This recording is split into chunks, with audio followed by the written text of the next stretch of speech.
in a constant state of fear and misery.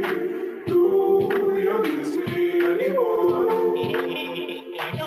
Live in a constant state of fear and misery. Do live in a constant state of fear and misery. Do you miss me anymore?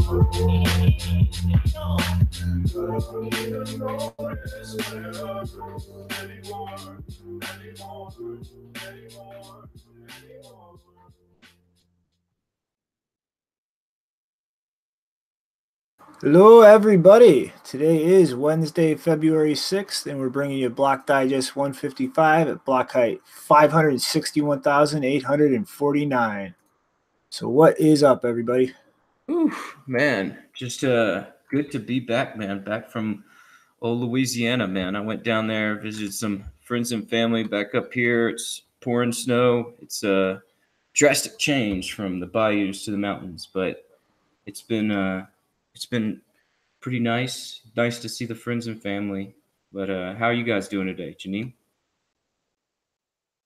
I was, before preparing for the show, I was reading an article about someone trying to inject malware into DNA so that when the DNA gets scanned, it infects the scanner machine, and then you can't analyze it. So that's pretty cool. I can see that being like a cypherpunk thing in the future. DNA encryption.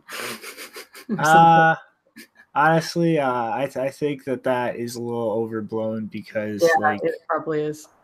You would have to literally edit your DNA for every vulnerability on a scanner, and then the second that they fix it, it is pointless. You have junk DNA and would need to edit it again for any new vulnerabilities.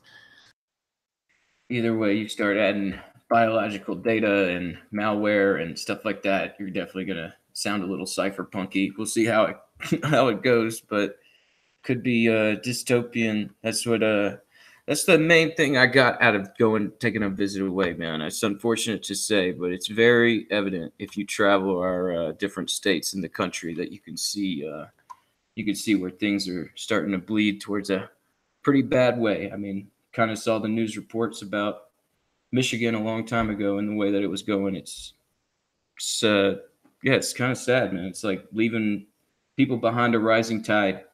Well, we're just gonna, I don't know. I'm gonna keep watching it from these mountains up here and see if we can't make some change from a place that's, willing to make the change. But DNA data, that sounds a little bit far down the road. I'm gonna steal a little Game of Thrones vibe here. Brace yourself. Dystopia is coming. I still haven't even caught one episode of that show. What? Okay, no. Okay, shut down rant, or I'm gonna spend the next 20 minutes yelling at you. Yeah, man. Don't worry about that, man. I'm living the Game of Thrones, man. We're all living it. Alrighty. All right. Guess we ready to just dive into it, guys? Yeah, man, definitely. Let's get through this. Doesn't seem to be that much, but I'm sure there's some good discussion here. Yeah, I think it'll take us a bit to get through all of this. So I guess first up is going back and touching on the Quadriga CX situation a little bit more. There was a bit of a update and new information literally while we were on air talking about what we knew at the time last episode.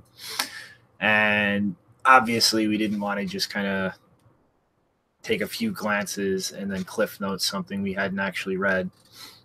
But there are a few caveats that I do want to give out before kind of going into this analysis that somebody did. First off, there have been a few people, such as The Block, if you're familiar with that news site, it's relatively new, who have been claiming that the person who wrote this analysis has a past of scamming and manipulation. And I did not put too much time into going back and looking at that, but the kind of cursory look I've seen didn't really indicate anything to back that up. And it seemed kind of a personally motivated back and forth between the two of them. So on that note, that is one thing to keep in mind. And another thing to keep in mind is that despite this analysis looking very convincing, and as long as the assertions about the validation of certain pieces of information in it hold true, that makes it even more convincing. But it's still effectively blockchain analysis, which is something that is purely statistical in nature and never something that can be guaranteed airtight 100%. And it's also done by somebody who doesn't really have any kind of consistent or professional experience in this. So again, something to keep in mind.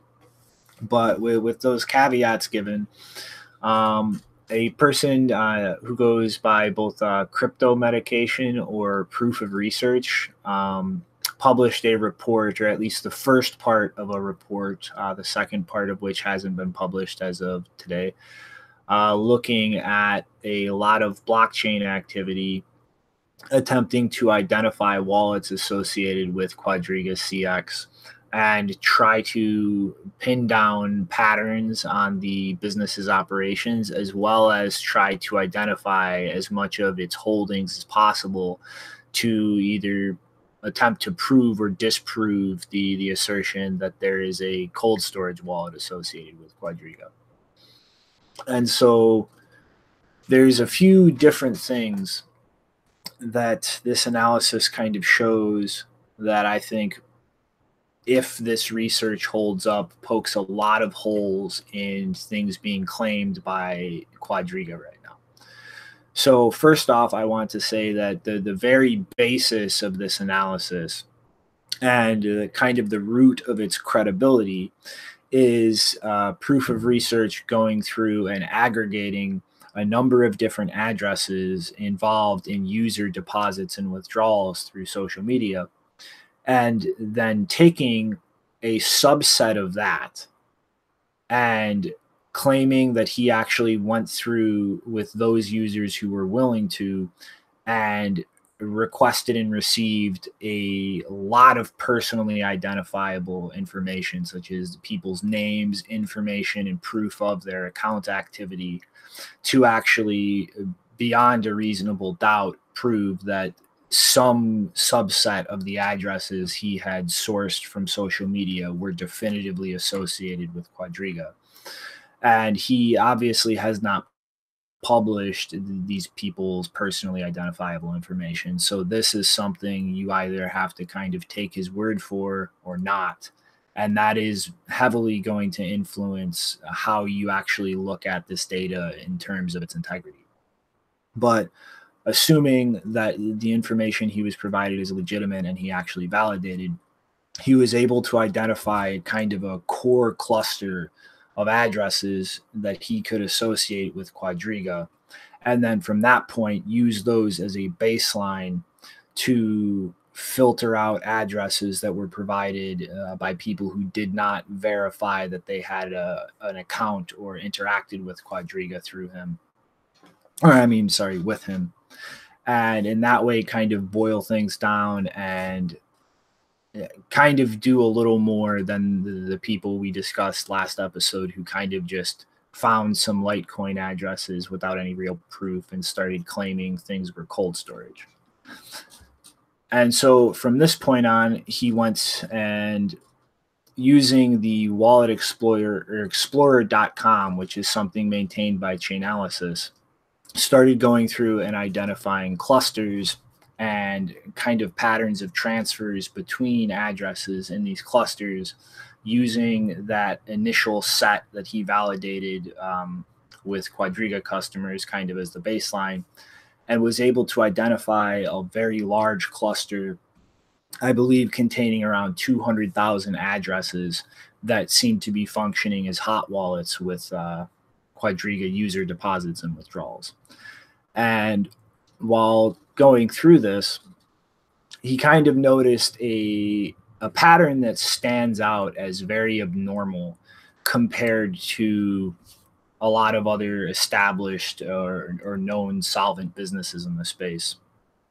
And instead of a pattern looking like people depositing into a hot wallet and after some threshold that being dumped into cold storage, or when the hot wallet runs low, regular refilling from a cold storage address, it seemed that there were just kind of small, at least comparatively small for a large exchange, amounts of Bitcoin scattered all through these addresses and not really condensed or following a pattern indicating in and out activity from a cold storage address, and just generally being shuffled around, kind of playing hot potato with deposits and withdrawals for different customers. And to kind of back up this analysis of things, he began looking at timing of deposits and withdrawals against social media complaints on Reddit of people complaining of very long waits for crypto withdrawals back when the fiat issues started developing with this exchange that led to money being frozen, banks refusing to deal with them, and so on. And it's pretty much people complaining of like hours or even days long waits in between, actually trying to get a withdrawal and it actually processing. And so this just, it effectively kind of reinforces so far the assessment that Quadriga has been functionally running on fractional reserve. And I believe at the time he said that he didn't see really more than, a couple hundred Bitcoins existing in this web of hot wallets at any one given time. So far, far below what is actually being claimed to be held by Quadriga right now. And another anomaly is kind of another cluster that seemed to be siphoning money away from the main hot wallet cluster that had interactions with other exchanges in the space, such as, Bitstamp, I believe Bittrex, OKCoin, and Binance were some of the exchanges it was involved in. And the Chainalysis Explorer was actually showing kind of unclear, loose connections with Mt. Gox coins. But it looks like, based on the analysis, something like 3,000 Bitcoins over time had kind of been siphoned from this main hot wallet cluster into this other wallet cluster that's been identified with interactions with the hot wallet cluster, but its own kind of separate identifiable cluster of addresses. And then really the last, straw here is kind of no indication of any cold storage.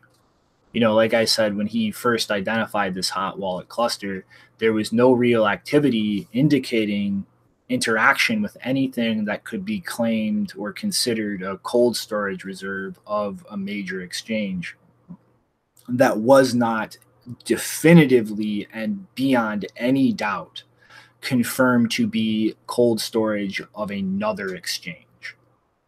So pretty much any address that this person was able to find or identify that would fit the profile of cold storage was 100% confirmed to belong to an exchange besides Quadriga. Nothing so far has been found that could possibly be Quadriga's cold storage. And really, like the kind of nail in the coffin, assuming that all of this analysis holds up, is looking at all of the addresses he's been able to identify.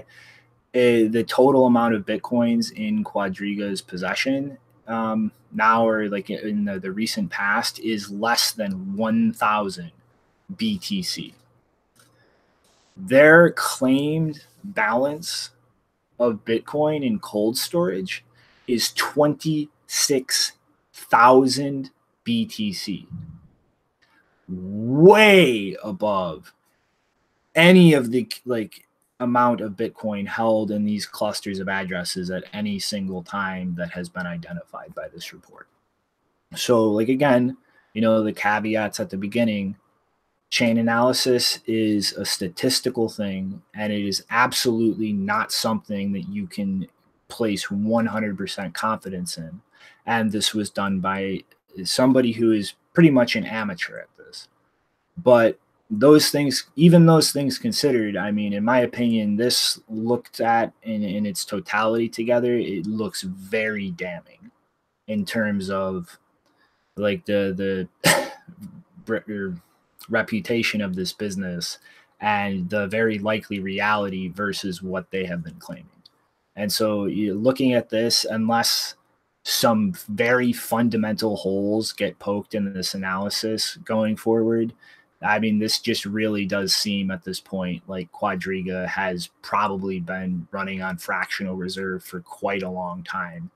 And that other cluster disassociated from their hot wallets very much makes it look like Bitcoins were being siphoned off of the hot wallet for a pretty regular amount of time.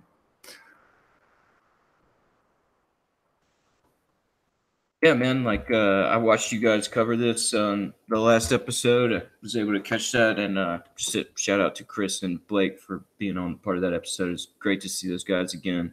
And I saw you guys talking about, yeah, it's, you know, it's pretty speculative at the time. We've seen some people talking about how, you know, they might just be upset that this is actually just the way this network works. And if someone passes with the large cold storage that wasn't properly set up for the exchange to continue to function once they pass, then, you know, yeah, you can have a bunch of speculation, and especially whenever you got death certificates coming out of India, everything like that, where, you know, things could be a little bit easier, you know, faked a little bit easier.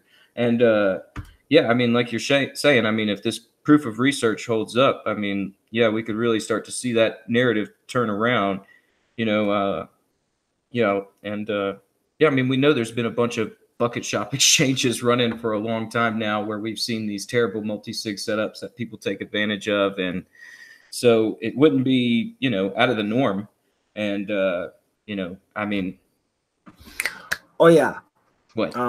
That reminds me, before I move into the court case involving them that just happened yesterday, another thing I was able to confirm looking at Proof of Research's report is one of my questions was the script in the multi-sigs that the exchange was using, and their hot wallets were all using 2 of 3 as far as a multi-sig setup. So if hypothetically they have a cold storage accessible, like this, in my opinion, casts even more doubt on like a single laptop locking them out of that.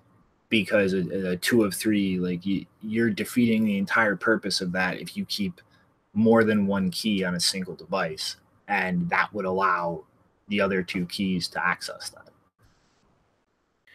Yeah, I mean, like, yeah, there's some extra damning stuff there. I mean, it's not looking good for the idea that this guy just passed, and there's a bunch of Bitcoins in cold storage, and people are out of their Bitcoins. I think it's just much more like this has just been a evolution of the space where we've seen a lot of these different exchanges and, you know, trying to set things up in a way to where they're still doing their due diligence for their customers, but they're still trying to profit the most amount possible. And, you know, a lot of that might include sort of setting up these fractional reserves and trying to, you know, keep as much Bitcoin moving through the system. I mean, I'm just thinking about, there are the possibility that large Bitcoin holders from in the past set up an exchange, and maybe it was in the cold storage somewhere and we never actually saw it touch the exchange other than them trying to refill the hot wallet, like you're saying.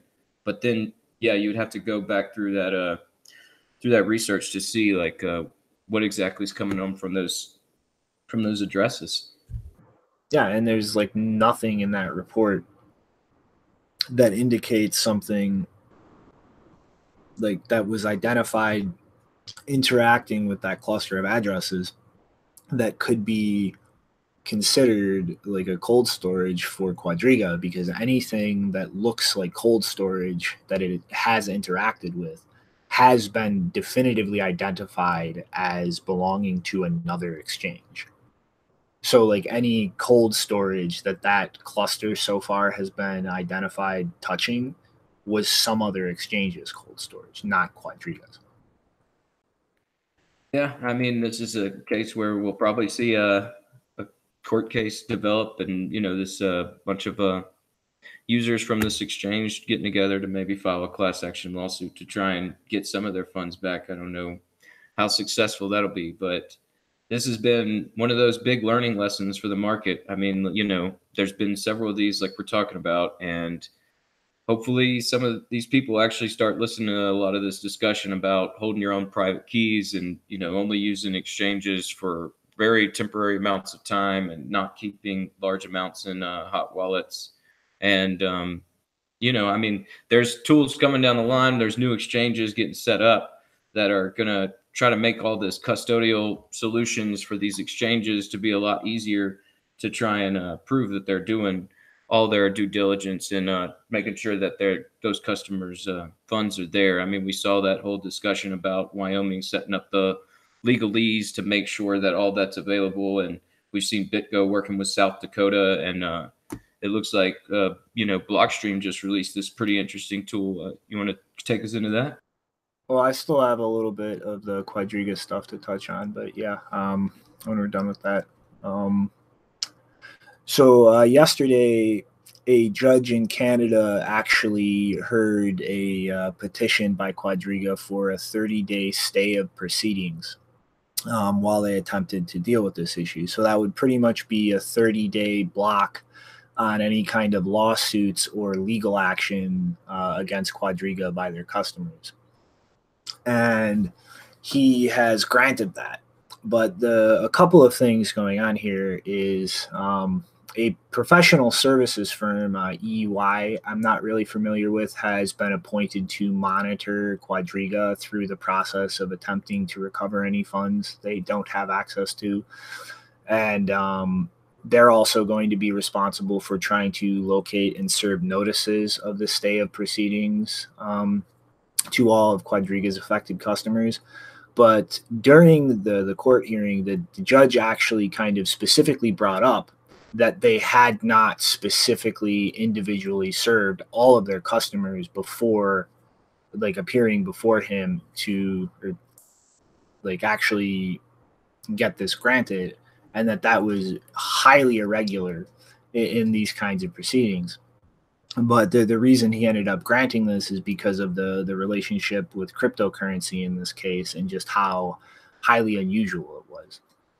And during the proceedings, a representative of Quadriga actually wanted to maintain custody themselves of any funds that they were actually able to recover during this process. And so the judge thought that would create a huge conflict of interest, and is actually the firm EY has stepped up and said that they will actually create a wallet and maintain custody of any recovered funds in the process. But they effectively have, I think it was 2 or 3 days to serve every customer affected by this individually with a notice. And then under this ruling by the judge, they have 30 days during which they can't be sued or legal action brought against them to try to deal with this issue. But again, like, I don't think by like any of the summary of this ruling that any of the information regarding the research report by Proof of Research had any presence in this courtroom. And again, if that research holds up and proves to be accurate, then it kind of goes to show that there's not any cold storage there to recover.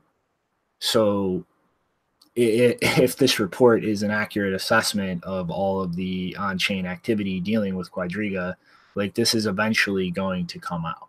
Like this is not something that can just be swept under the rug forever and covered somehow. I mean, that's over 20,000 Bitcoin and like a very large amounts of many other cryptocurrencies. Like it's 11,000 Bcash, 11,000 Bcash SV, 35,000 Bitcoin Gold, over almost 200,000 Litecoin, and 400,000 Ethereum. So if these cold storage addresses don't exist, like this is going to eventually come out in the courtroom. Like they're not going to be able to acquire those coins somehow if they don't currently have them sitting in a wallet that they can access at some point. Yeah, that's pretty interesting. I mean, I guess to see like a a stop break in this idea of like, hey, this is pretty bad, but we need to upgrade our education on this and sort of make sure that this is all. I don't know. It sounds funny to them say that this is all so just a weird situation. It's like, I mean, like the whole exchange hack in cryptocurrencies is not that weird, but I mean, like I get it. It's like maybe all these courts aren't really up to speed on what's going on, and so I guess it's a good thing to see them take the time to try and educate themselves before they just go running into a court with it. But yeah, this is all pretty damning stuff, and like you're saying, I mean, if it's not true, I mean, if that proof of research is true, I mean, then yeah, it's going to be pretty bad for a lot of those customers. And I mean, eventually, yeah, the people will start to recognize that just maybe a little bit more that these exchanges are not safe, and that if you're going to use them, you should be very cautious about which exchanges you're using and making sure that you're only on there for a short amount of time. And it's something that basically the whole space is starting to step up and get this a little bit better infrastructure to where people can be a little bit more sure in their reserves and everything. Mm-hmm. And then I guess Janine, unless you have something to pitch in, got a story about Blockstream next. I'm totally not getting paid to cover this. Of course you aren't. What are we whispering for? All right. No Let's conversation. do an entire show with whispering. It's the Whisper Network. All right. I'm going to take that as a slide along. All right. So Blockstream had made an announcement 2 days ago, kind of in response to the whole situation unfolding with Quadriga. Apparently, they have been working for a while now on a audit functionality or procedure for Liquid, so that Liquid functionaries could actually prove their control over a certain amount of Bitcoin on the Liquid side chain to a third-party auditor, and kind of trying to create a standardized process for this.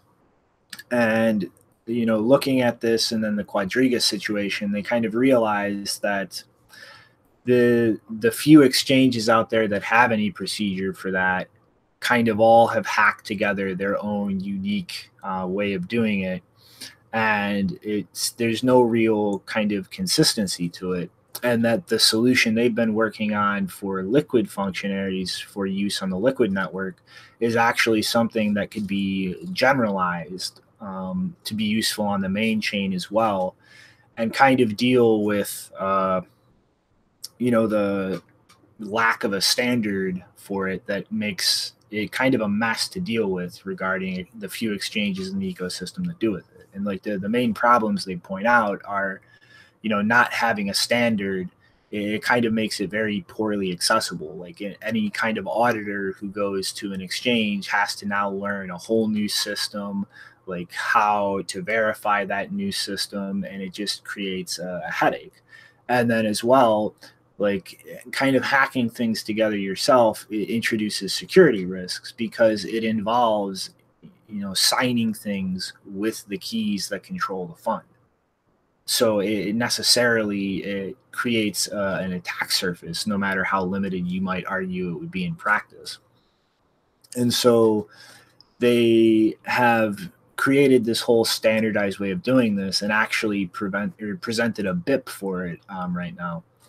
And I think it's a pretty simple setup right now that's not really going to be too difficult to integrate and adapt as a business in this space. And I think this goes a huge way towards dealing with a lot of the problems that auditors run into when they start trying to deal with businesses in this space. This is a whole new set of technology. There's no standards for anything, and they have to figure out how the hell to deal with all this. And I think having like a single standard that businesses can adopt and comply with, that radically makes this easier for auditors, because they now can look to a single standard to interact with, learn that, and then they don't have to kind of reteach themselves anything from scratch when they go deal with a different business. Like if this is adopted, they know whatever business they go to,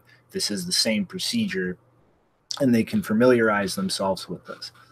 And so pretty much what it would do is create a single transaction that would, or a group of transactions that would be committed to in the same way to prove their connection, that would have one kind of special input that is invalid.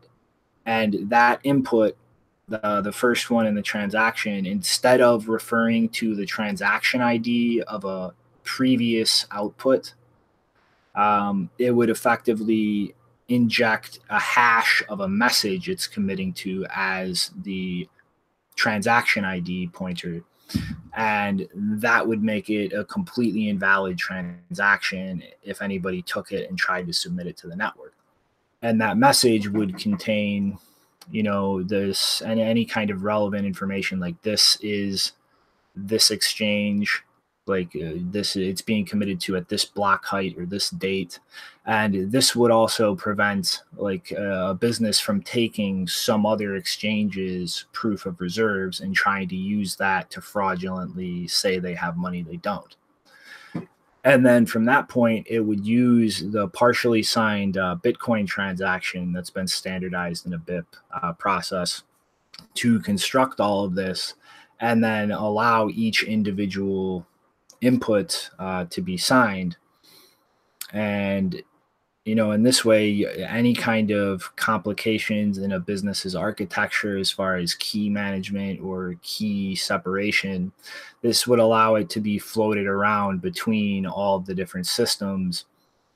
And the only requirement here is that any signature on this transaction explicitly has to sign that first invalid output that's just committing to a message. Because if you had this transaction constructed in a way that did not commit to that input, somebody could just remove it, and then they would have a valid transaction they could submit to the network. And so, this whole structure is set up in a very simple way where it can fit into a lot of different key management setups and still allow a business to create a proof in this standardized way. And it would also allow a business to have multiple transactions constructed in this way committed to the same message, so that any kind of complications in how they manage keys that might make it unwieldy to just make a single transaction could still allow them to present multiple of these transactions committing to the same message and accomplish the same thing. And so you create this input, you create the whole transaction, you sign it, and then it would have a single output with no miners fees. So it would be exactly equal to all of the inputs put together. And this is now just a very simple thing where you could theoretically just write, a very small program yourself to audit something like this. And they've also provided, data structure standards to just kind of simplify, validating different aspects of this and passing things around. And also proposed an extension to the partially signed Bitcoin transaction, mostly just to kind of deal with a bit of the user interface issue as far as what any hardware devices would be displaying when trying to sign a transaction with this first input that is invalid and not really parsed correctly, and just kind of streamline that process a little bit. But all of this is something I think that's it's really just amazing, the kind of simple, stupid thing this is, yet the profound effect it could have on this ecosystem in terms of just the maturity and the security that it would bring. And this was all just something that they were developing for Liquid, and then thought, oh, we can generalize this for the public network at large. And the one thing I think, because right now this is pretty much set up for like an actual professional third-party auditor. Like, this doesn't really do much good for a customer of an exchange like me, interacting with Coinbase. But in the future, it could, if these businesses adopt kind of a second system to work in tandem with this. In the past, there have been proposals for kind of a Merkelized proofs for the general public, where it would be structured in a way to show the net sum of, all of their account balances, and kind of a Merkle proof to allow individual customers to see that their accurate balance is inside that. And if businesses start adopting things like that, then we can go through the process as a customer base of validating our own balance, the claimed total balance, and then inconsistencies would come out over time, and then use that system as like, this is how much they claim they have. Now we can go verify an actual on-chain audit, like the system Blockstream has proposed, and kind of check that more than that Merkelized proof system would allow itself. And so just overall, I think this is a huge step forward in terms of providing transparency for very large businesses like this that hold Bitcoin and cryptocurrencies for a very large customer base. Like, this is just a way to really kind of hold them accountable and make it a lot harder for them to play the shady kinds of games that it seems right now like Quadriga was playing. Right. I mean, like, when I first started looking into Liquid, in this federated sidechain, it definitely looked like it could build out these auditable way to easily audit the system, and it's all on chain, to where, like we're seeing with this Quadriga exchange in the last story, just like, all this stuff, it's got to be proven true, and it's hard because it's based on a bunch of information that's kind of hard to actually put together and say, like, definitively this went here and that went there, and this all adds up. And where Liquid, Blockstream gets a lot of trouble because they're Blockstream, but I mean, honestly, these guys are very smart in the space. We've seen what they're doing with the satellite, and the way that they've upgraded that, and it's continuing to move forward. And this Liquid, that's a big part of the structural infrastructure of the network, and I mean, the robustness of it. And this will, I think, will be another big part of it. And I think we are going to see kind of a boom in exchanges on this next level, where people are, a little bit more trusting about the exchange actually has custody of the coins that they're trading. And yeah, I mean, it's a good thing. I mean, we've been seeing these auditing firms come out about the Gemini dollar, and kind of releasing like, hey, this is how much we printed, and this is how much Gemini dollar is out there. And I mean, I'm just saying Gemini dollar, but there's all these others like CBTC and Tether even. And I mean, like, all these things, it's just like a lot of this is like, well, yeah, you have to trust the auditing firm, where this is like, no, you're trusting these mathematical proofs. And that's a big difference. And like you're saying, it'll be something where you could kind of just plug and play into this, and you know, maybe we'll see a boom in this next level exchanges where people will actually start feeling a little bit more trusting of those systems. Yeah, I mean, like in the future, like combined with like those Merkle-proof systems, like this could be something for, you know, normal customers to validate. But I mean, like this by itself right now, it still boils down to effectively trusting an auditing firm. I mean, this system Blockstream built like by itself in a vacuum is more designed for those auditors to know like that what they're seeing is accurate as opposed to like a random customer. But combine it with something else in the future, and it could be something like a lot more transparent directly for the customer themselves. Yeah, it just it gives a lot more I guess integrity to those firms, you know, when they're making these reports.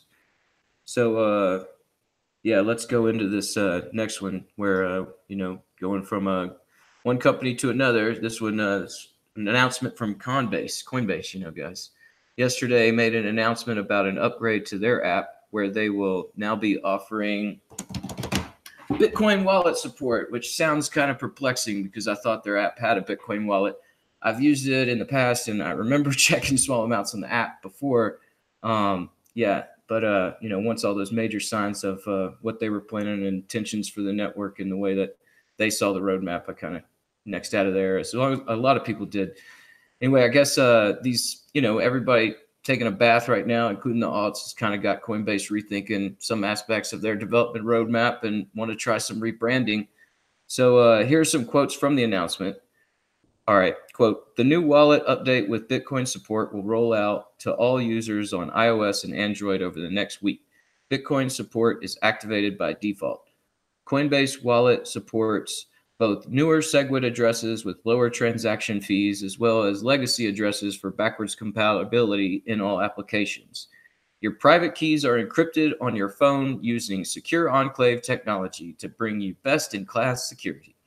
Wallets also support the Bitcoin testnet and aid developers and power users, close quote.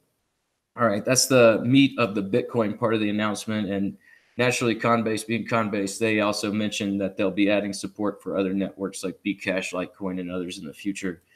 And it looks like, you know, like I'm saying, it looks like the Cash App dethroning Coinbase as the #1 app in the store has pushed them to lean a little more in the direction of trying to replicate Cash App's Bitcoin-only roadmap. But it's funny, they're just too heavily invested in these alts so that they just can't do it. They have to push these pretty obvious scams as well.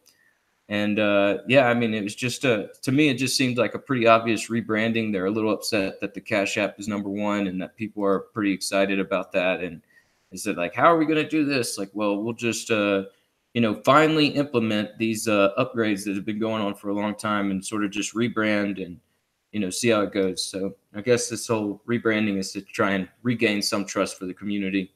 But yeah, what do you guys think about the announcement? Well, the first thing I saw after I saw that headline and looked a bit into it was that the first install step is requesting you to make a username so that people can send you money based on your username. And thinking about this, there's only two ways I can see that working. Either one, to use a username, you have to get, you know, a pre-set up with your buddy and get all of his addresses or one address, which you'll constantly reuse locally in your wallet and store that associated with the username. So you punch it in and it knows the address, which is a huge privacy leak. Or two, Coinbase takes all of your addresses and associates them with a username, which is also a gigantic privacy, you know, attack. So either way, don't use this. It's a fucking trap. It's a trap. No, honestly, like I had in my notes that, you know, also it just like I kind of took it out, but I mean, yeah, I kind of saw it as like, you know, Bitfury is kind of like in the same boat. We saw what they did with Lightning Peach. as far as actors in the space and their intentions. And you know, I was just thinking, like, yeah, this whole Bitcoin wallet rebranding, I would not be surprised if it's an attempt to try and just further dox people and further make the system a little bit more trackable, and try and, I mean, you know, their Bitcoin position, I don't think is greater than their Bcash position. And I mean, you know, that's where I mean, their incentives probably are to try and just, you know, wreck what's going on in Bitcoin. And I mean, that's where, you know, this announcement is kind of just like, yeah, I was with you on reading it. It's just like, man, this is something to probably steer clear of. I mean, that's where, luckily in this network, you know, once you lose your reputation, it's really pretty hard to gain it back. And I don't know, this is where it's just like, it feels like, come on, guys, you had a Bitcoin wallet. This is pretty easy, like just obvious rebranding, and you're trying to get people to sign back up, and because you got maybe some new background, you know, back end stuff to where you're going to track everyone. It's no, thank you, Coinbase. I'll steer clear of these of these crazy exchanges, and try and just stick to what is doing Bitcoin only stuff. Mm-hmm. All right, Gene, you got any input on Coinbase being all Connie? No, just to reiterate that I made a social pre-commitment to never use anything at Coinbase, and that is still holding, unlike Vitalik's promise or pre-commitment or whatever he thought it was. Alrighty then. I guess you want to take us into the next one, Janine? Yeah, just more basically Mt. Gox craziness, and also proof that the Bitcoin Foundation is a pile of shit. So there's been a screenshot floating around on Reddit and Twitter which shows that a single creditor has made a claim of $16 billion against Mt. Gox in the rehabilitation proceedings. And if you're not familiar with the relationship between CoinLab, which is that creditor, and Mt. Gox, there is an article actually in Bitcoin Magazine written by, you guessed it, Vitalik Buterin in 2013 about the beginning of the feud between CoinLab and Mt. Gox, which explains why this claim exists in the first place. So in February 2013, CoinLab had announced that they were entering into an exclusive deal with Mt. Gox to manage their US and Canadian customers. That partnership included a revenue sharing agreement in which revenues from existing Mt. Gox customers in the US and Canada region were split 60-40 between Mt. Gox and CoinLab, in Mt. Gox's favor, obviously. And then revenues from new customers were split 90-10 in CoinLab's favor. Now, who is the founder of this company? It was Peter Vesinis. I don't even know how to pronounce his name. But it doesn't matter because I've honestly, outside of Mt. Gox and his position in the Bitcoin Foundation, I've never seen him do anything interesting. He would later go on to serve, or was at the time, yes, Peter was at the time of this initial feud starting. He was the chairman / executive director, and I don't know if he was the treasurer at the time or he became treasurer later, but he's had various high roles within the infamously bad Bitcoin Foundation. On his website, he also claims to hold a patent for de-anonymizing Bitcoin transactions. Wonderful. And providing digital currency consulting services for private and public software companies, as well as security and law-related entities, including to the U.S. Treasury Department, FinCEN, Department of Homeland Security, and the FBI. He's apparently a chief cryptographer for Deluge Network and does a bunch of consulting on ICOs. And he was part of the Metronome project. Yay, Jeff Garzik. And guess who was also a board member of the foundation at the time? Mark Karpellis. So basically you had two board members / directors of the Bitcoin Foundation fighting. So this is all the history if you weren't around at the time. However, within a couple of months of announcing that partnership, as I said, they initially sued Mt. Gox for $75 million in damages, citing like failure to cooperate in facilitating timely transfer of, passwords, YubiKeys, administrative logins, and stuff, access to the computer network, so that they could, take over that side of the business, which was the majority of Mt. Gox's business was in the US and Canada. Now, why am I bringing this up? Because that CoinLab is the creditor that is now claiming $16 billion instead of 75 million. And obviously that lawsuit originally didn't go anywhere because of, Mt. Gox getting hacked. So it's been really delayed. And so I'm assuming they've arbitrarily accumulated a bunch of damages because of the fact that it's now been 6 years since they filed the initial one. And they don't really, in the screenshot, the damages aren't really specified. It just says damages on the grounds of breach of license agreement, which is their original lawsuit, and also delay damages. So basically it's taken so long now, it's damaged our business, blah, blah, blah. I should also point out that there's been this aspect of the story is not really new in terms of the lawsuit and its relation to the Mt. Gox rehabilitation proceedings, because there was actually awareness of this back in September of last year. I don't know if we actually covered this. Did we? I'm not sure if we did. I don't remember it being a story. No, I remember At some point, I think we glossed over it a bit, but I don't think it was ever something we covered in depth.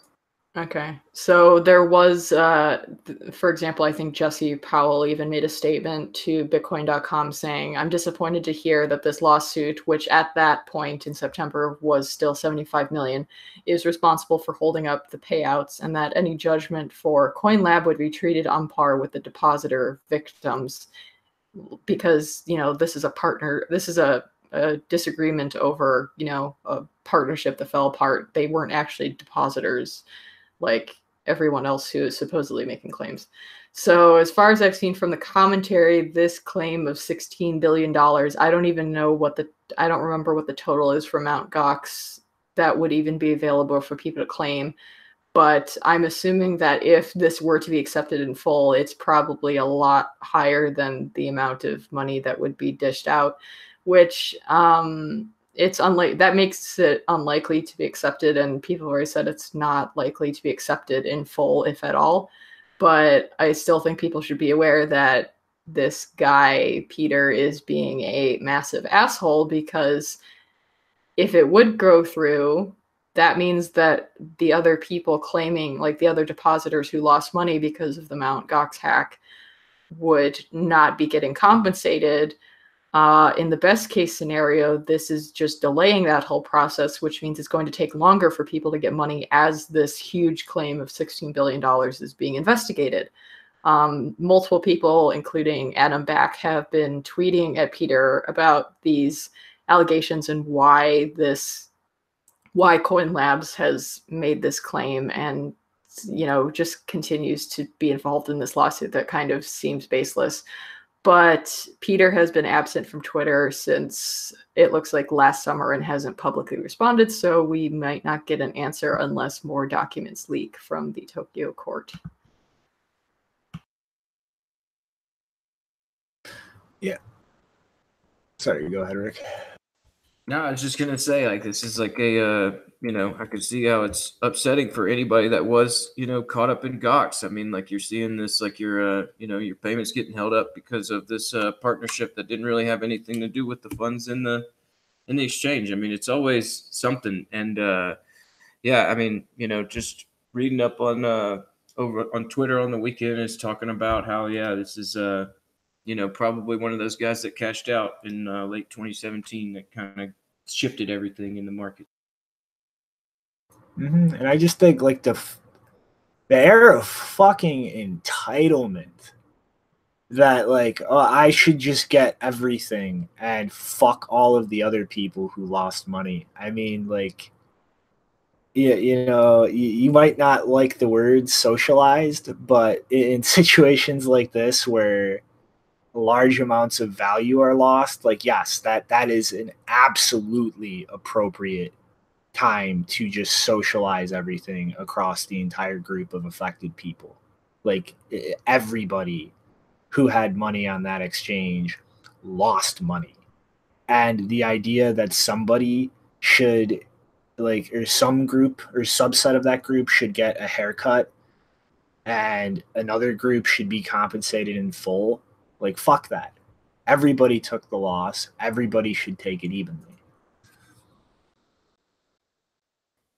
Yeah, I think I'm with you on that. I mean, if there is a case for socialized loss, I think it's Gox. I mean, it seems like everybody was wrapped up in that, and pretty much, yeah. I mean, a lot of people lost, and why anybody should be paid out in full while others aren't. That's hard to say why that should be the case. Yeah, and I just want to point out I did have the original lawsuit document if anyone's interested to see the reasons. I mean, I'm assuming they're still the same, plus the time delay. But if you would want to read the reasons why they filed the original lawsuit, I'm going to add that to the description after the show ends. Mm-hmm. All right, so we all set to slide along? Yeah. Joe, I'm not a socialist. It's crazy.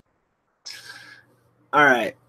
So next up, I think that this is kind of an interesting demonstration of just, people trying to get involved in some area of the space and just completely failing to understand that entire aspect of the ecosystem and why it exists and why people use it or find value in it.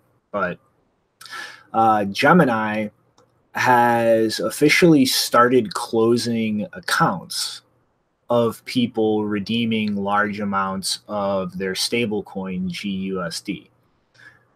And there's really kind of two main aspects of this I want to get into. But firstly, the accounts being closed belong to over-the-counter trading desks. And so like these are actual like licensed businesses. These are businesses that operate under the law, under like regulatory and legal oversight.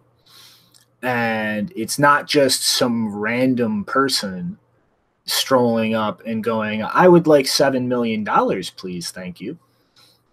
And so two of the ones chiefly affected or brought up as affected in this are a desk in Latin America that had their account closed after just informing Gemini that they planned to redeem several $million of GUSD. And another exchange under the condition of anonymity vouched for this OTC desk as a professional business in good standing that had not done anything suspicious or, that should be subject to scrutiny in the past. And the really interesting thing is here that they were actually approached by Gemini in the past to try and sell them a large amounts of GUSD while they were doing the 1% discount on them. And the company themselves declined to do this because the reason they would have wanted it is to just buy at 99% and sell back to fiat. And what Gemini was doing with these like large attempts to sell coins at this discount is attach a condition that you cannot redeem them for a time. Because obviously, like if you're selling at a 1% discount, you're going to have some shortage of reserves that need to be made up over time. And so these coins that they were planning on selling were actually acquired on their own later through trades in the wild, not something that they actually received directly from Gemini under these conditions. And another US-based OTC desk had their account shut down days after redeeming several million GUSD with absolutely no explanation or a reasoning for shutting down the accounts. And yet another desk was told that if they tried to redeem a large amount of these stable coins, that it would be bad for the stable coin. And so like this first aspect is like Gemini has tried to kind of push this stable coin with this discount. And that's obviously like it's going to create a very slight shortfall in reserves. So if people just purchase it at that discount and then redeem it right away, they're like Gemini is just losing money, which is why they tried to attach these conditions that they couldn't be redeemed right away. And like that just it was a very stupid, like, marketing ploy that it's kind of just blowing up in their face. And then the second aspect here is like how much Gemini is crawling up regulators' asses and just trying to be as strict and above board, air quote, as possible in terms of complying with regulations and the nonsense regimes that exist in New York that are stricter than most other places. And a lot of the other trading desks, out there that were reached out to by CoinDesk to comment on this are kind of saying like that they're kind of worried now to even attempt to go redeem this GUSD because they're worried their accounts will be closed down. And one desk in the Philippines was actually saying that like this is creating serious liquidity concerns about GUSD, and people are moving more towards PAX, like another stable coin issued by the exchange Paxos. And he's still seeing most of the demand in terms of stable coins, move towards Tether, just because there's a lot more liquidity and a lot less of these concerns. And it just kind of goes to show that like this idea that we can just jump into this space with a new stable coin and it'll be super regulated and compliant, and it won't have to deal with Bitfinex screaming every week, they're printing money out of thin air. But that's creating all kinds of problems as far as confidence in being able to redeem these coins. And that's preventing liquidity from building up for these coins. And I mean, ultimately, like stable coin, cryptocurrency, it doesn't matter. People want the liquidity because that's how you minimize your slippage. And so like it's just showing like a lot of these players trying to jump into this stable coin market, like they just don't fundamentally understand this market or why people value these things. If I'm going to sell $2 million of Bitcoin on an OTC desk for a stable coin, why the fuck am I going to try and take the one where I have no idea if I can even cash that out, or if I'll be told no and have my account shut down? Like that's not a rational player in a market that would do that. Yeah, I mean, it's been Gemini's close relationship to regulators the whole time that's kind of put me on the back burner towards even thinking about, working with those guys. I mean, ever since they really came into space, they were some of the first guys trying to set up these ETFs, and, they were also just, they were one of these first guys to jump into this whole stablecoin move. And yeah, like you're saying, I mean, if you can't get cash out, like what's the point in it? And I mean, shutting down accounts and, just all these sort of conditions to where if you can't, I mean, like, if you're just trading this, like, why am I supposed to follow this condition that you set up for someone purchasing it from you? And I mean, it's all sorts of problems whenever it comes to what exactly this space is trying to achieve. And, censorship resistance. It's like you're creating the censorship. Like, why exactly would, not just the censorship, but it's like as far as like what stable coins are trying to achieve. I mean, the lack of liquidity. I mean, like that's killing your whole use case. I mean, they've been working close with JP Morgan. And, I know that whenever they listed Zcash, they were all about, hey, we're just happy these guys are working with regulators. And, they do seem to be the guys that are working very closely with DC and New York regulators to try and make sure that they're appeasing the current infrastructure and making sure that they're crossing their T's and dotting their I's. But, I mean, that kind of kills their whole reason for existing because, this is all about stepping outside of that. So, I mean, it's, to keep track of that Gemini USD. Yeah, I mean, like these things exist for arbitrage and for a quicker way and a safer way to trade. And when you start getting so crazy with compliancy requirements that a lot of people can't cash out, you need the liquidity, but you're doing things that's going to prevent the liquidity from building up. Like that's just like dumb. Yeah, these stable coins, man.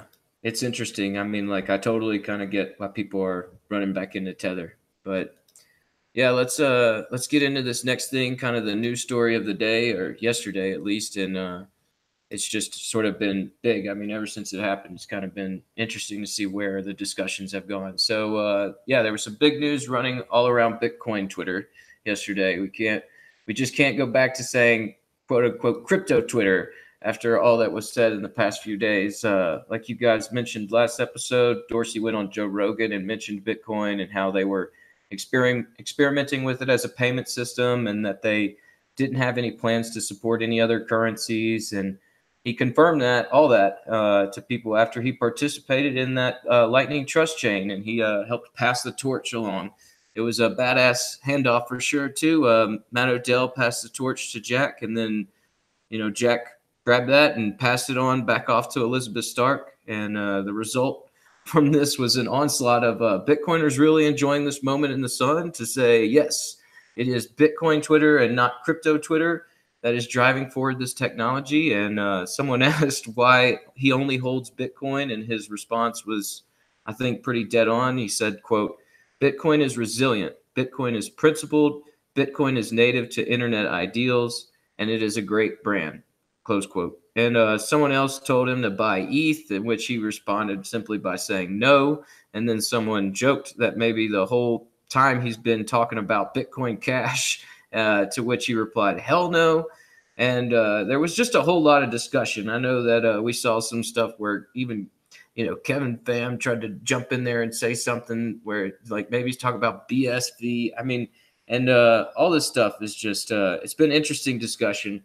And that came out of all this, and it seemed pretty positive to me. It was fun for sure, and it's still been, sort of carrying on in the news today. I've been seeing some people still talking about it, and I imagine it's going to be pretty important going forward in the future. I mean, this whole Lightning Network trust chain is pretty interesting experiment, and I know that he was joking around too about possibility of going from 140 to 280 to enable Lightning Network. And I mean, it just does seem like it's no longer crypto Twitter anymore. We got to start saying like this is Bitcoin Twitter.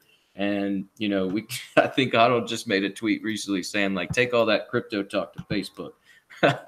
Right on. Yeah.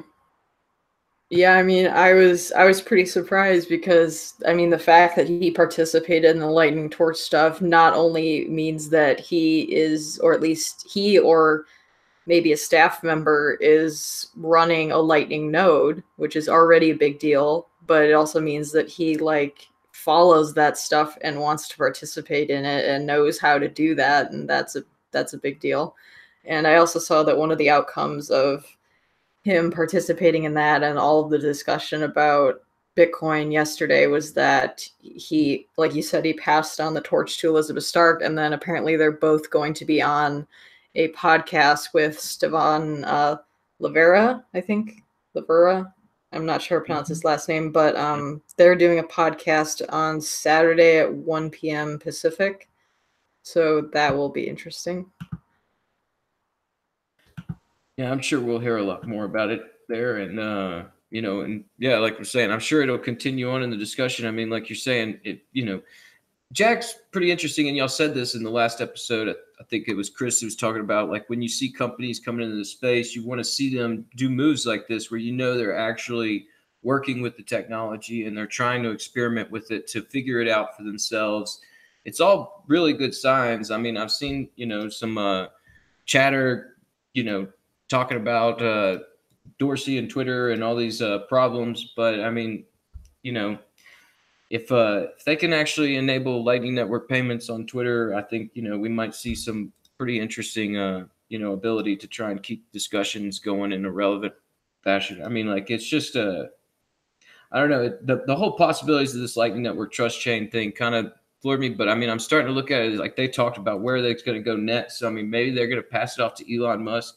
I was thinking about it this morning. It'd be pretty funny if Donald Trump was to pass the torch or something. But I think we would probably get in a lot of trouble then. They'd be like, oh, the Lightning Network. I don't know. So what did you have to think about it, Shinobi?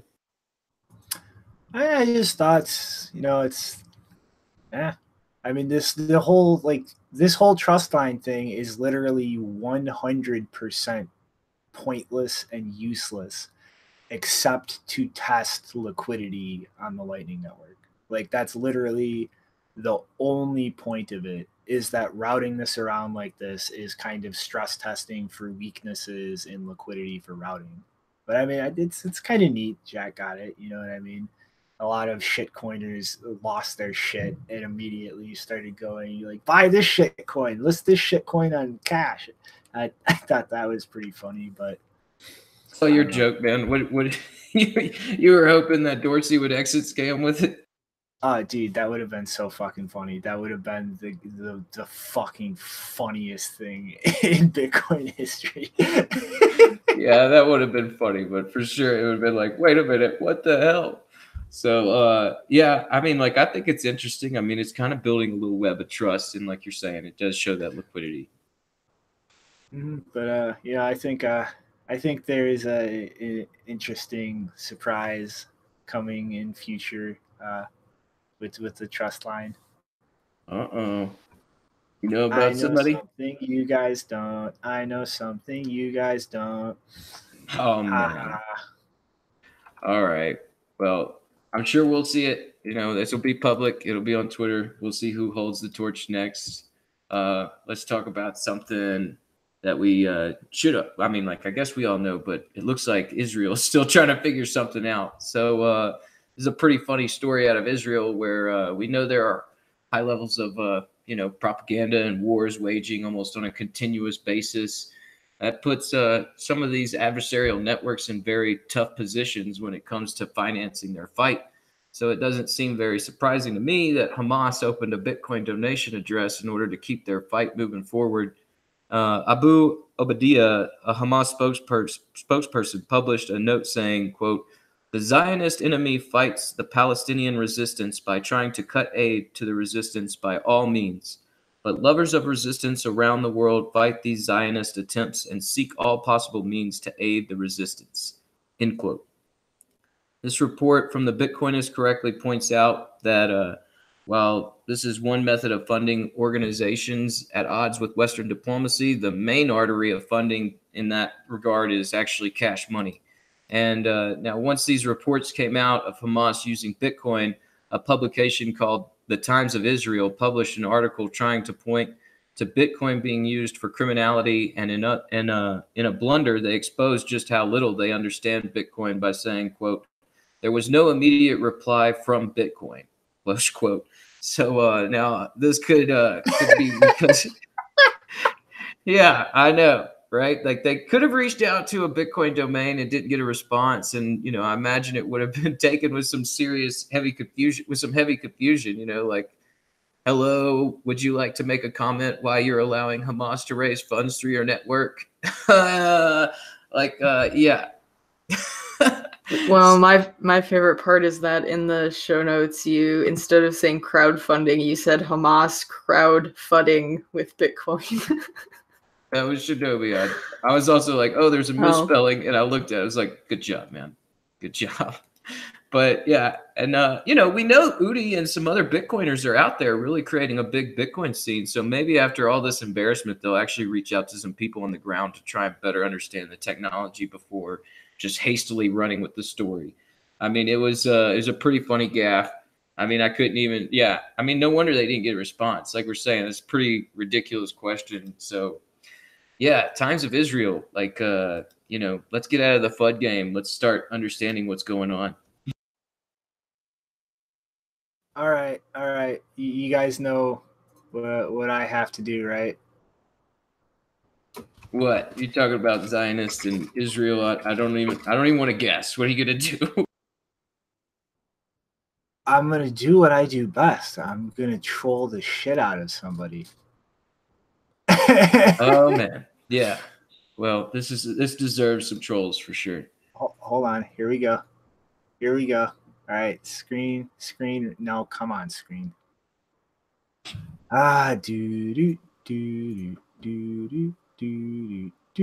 Speaking of trolling, I saw the PHP CEO yelling about you. Oh yeah. They can go to hell. All right, here we go. Here it is.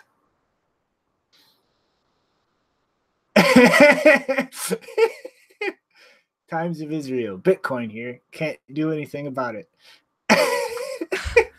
Now they're going to come after you, man. They're going to be like, why are you letting Hamas raise money? Oh my God. I can't help myself. It really does blow my mind that this is like, we are 10 years into this network and there is still this kind of, discussion going around. All right. You ready for the next one? Yes. All right. So next up is Bitfury. Again.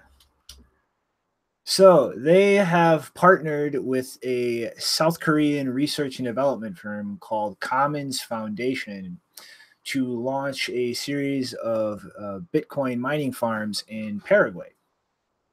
And they're pretty much collaborating with a program set up by the foundation called the Golden Goose Project, which is coordinating with the government of Paraguay.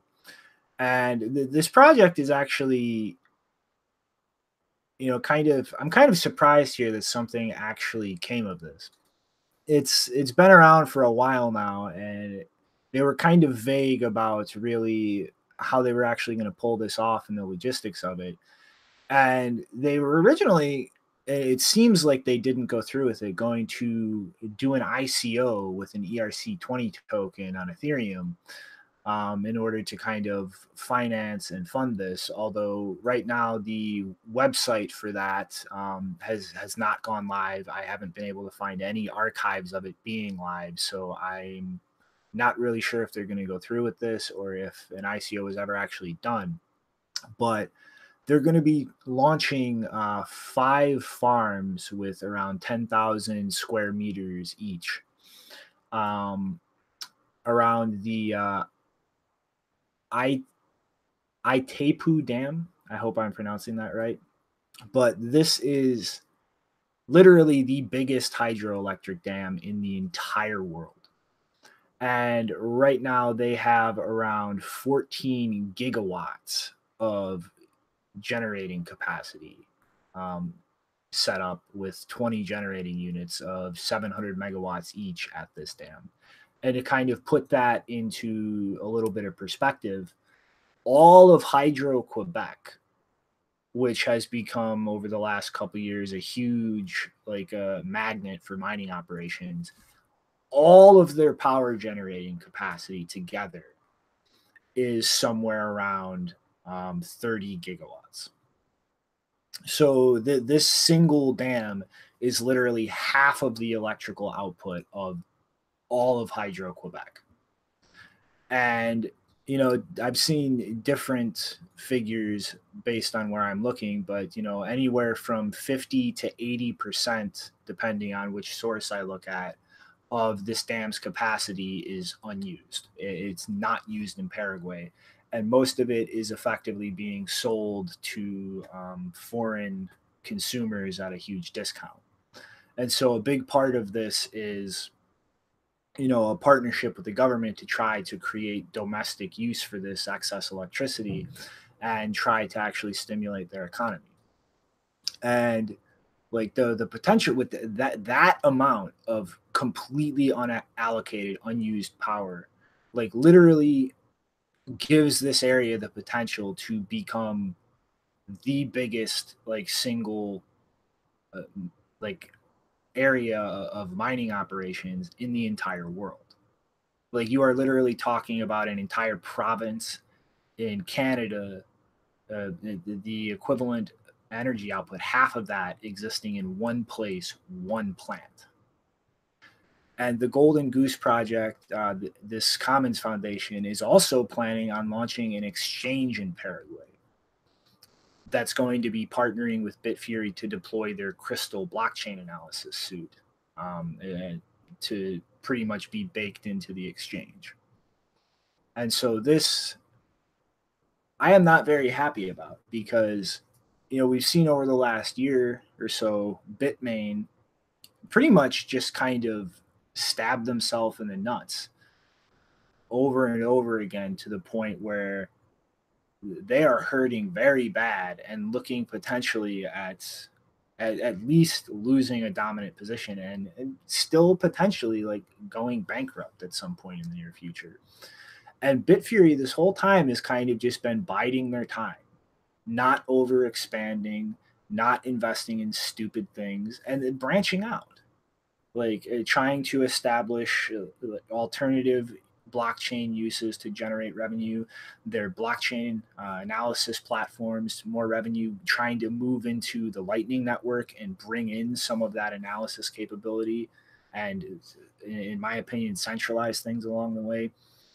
And now they're finally taking their core mining business and trying to expand it very tactically in a place through these partnerships that could allow massive growth and expansion, which would then allow them to continue reinvesting and expanding in these other areas that I find very dubious and indicative of a malicious intent in this ecosystem.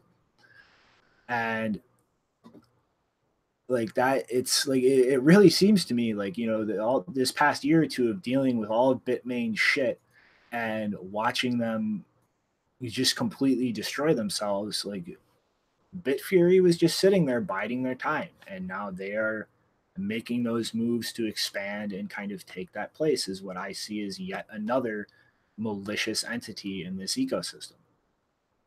And like, this is not a good thing in my opinion, because, you know, like I said, this is the single biggest hydro dam in the world with half the capacity of an entire Canadian province, with like 50 to 80% of its capacity unused.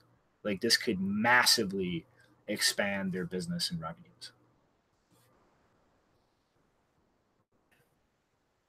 Yeah, it's just particularly not something you really want to see after these after that Lightning Peach story we covered, and after we know what exactly is going on there. And I mean, yeah, that image on the front of today's show with that huge amount of cascading waterfalls. I mean, yeah, this is Paraguay. It's like right in pretty much the middle of the Amazon rainforest. I mean, you know, it's just yeah, something you don't necessarily want to see these guys actually becoming one of the biggest mines. But I mean, I think we're going to continue to see this competition ramp up from these like countries where there's not really any much economic interest, and you know, people are just going to try and offer some cheap electricity. It's pretty I mean, they've probably got a pretty big advantage there. I mean, with the rainforest and these waterfalls, and you know, they've already got the infrastructure built out. But I think we'll start seeing more of this go on. And you know, I mean, Bitfury is one company in the mining ecosystem that's been around for a while, but we're starting to see a bunch of other people come in. And I mean, so I'm going to keep my hopes up then that you know, we'll start to see some other mines sort of pop up in other areas where renewable energies can be, you know, I mean, maybe we'll actually start to see some countries really sort of eye this and say, you know what, we're going to build this huge solar farm just because, you know, we want to entice these miners to come here and sort of and mine with our electricity. I mean, we've already seen that with some of these countries, like Iran offering that really cheap rate. And, you know, this offers a really cheap rate. And yeah, we'll hopefully continue to see that sort of side of it sort of built out as this goes along. I mean, I'm sure it's going to take a little while to get all this set up. You know, it's like, it's just, I don't want to see them continue like expanding revenue and then, or growing the revenue and then expanding into these areas that pretty much undermine the core properties of Bitcoin. And I mean, ultimately, like, I'll probably throw this in the news desk under here after the show, but Crystal just released a new feature for their suite of software that is an active real-time monitoring of coins and addresses. And like the exchange that the Commons Foundation wants to launch is planning on tightly integrating Crystal into that exchange. And I mean, it's just that one exchange now, but this is a partnership, this whole project, with the government of Paraguay. So I see it as a very, you know, big potential risk that the deployment of that software on this one exchange with this tight coordination with the government might lead to that being mandated or encouraged for other exchanges in the country and just kind of become the landscape there. I wonder what other kinds of services they'll integrate Crystal into. Yeah, I don't know. Their mining operations? I mean, that's where it's all started, right? I mean, that's where they think they can get the best level of surveillance is they're mining the transactions, so just monitor it in real time.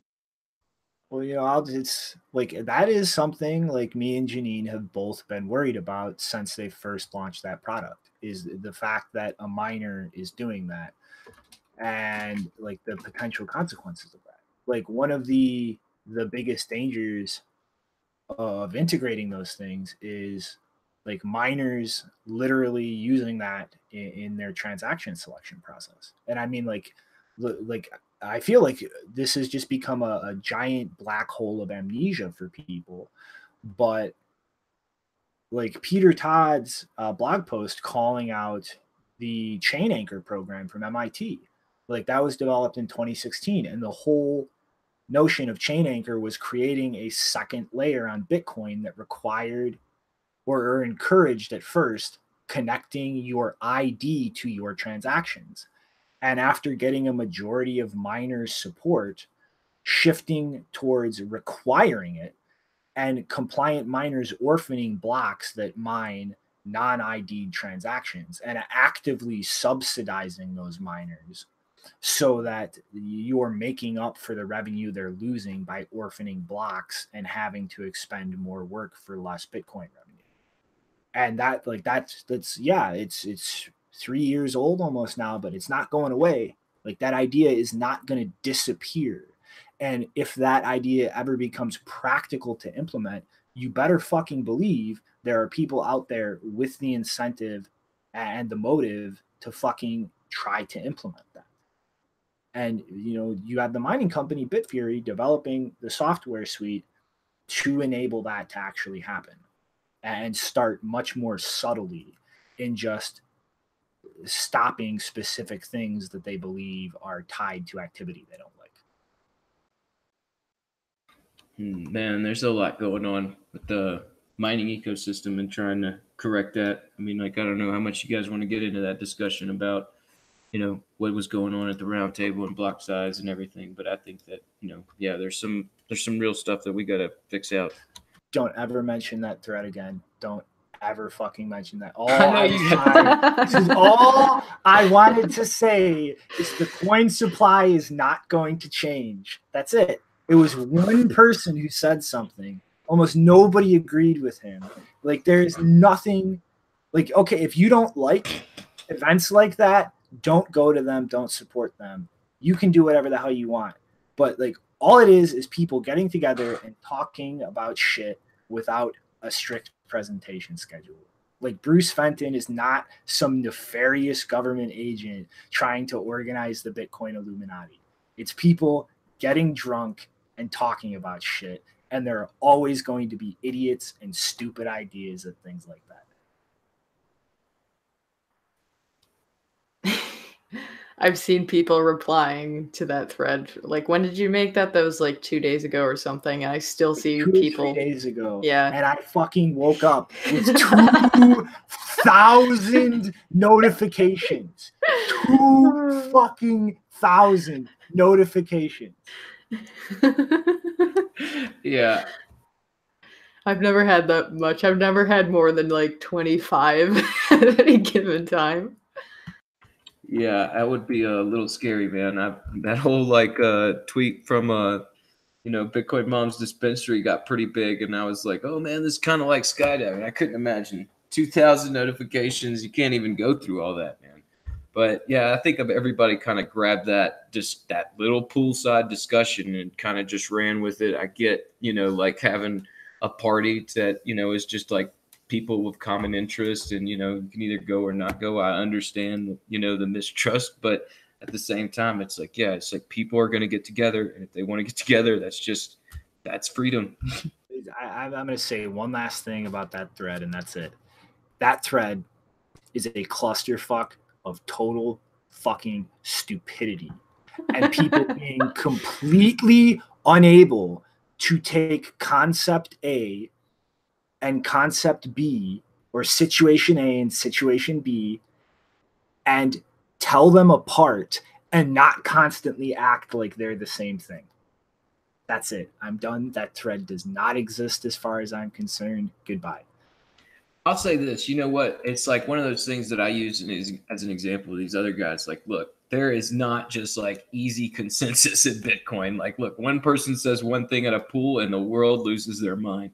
So, yeah, it's a pretty good example of that. So, yeah, it's a little madness. Let's keep going. All right, Janine, you want to take us into the next one? Yes. So if you have, let's see, wait a second. No, I actually mentioned that at the end.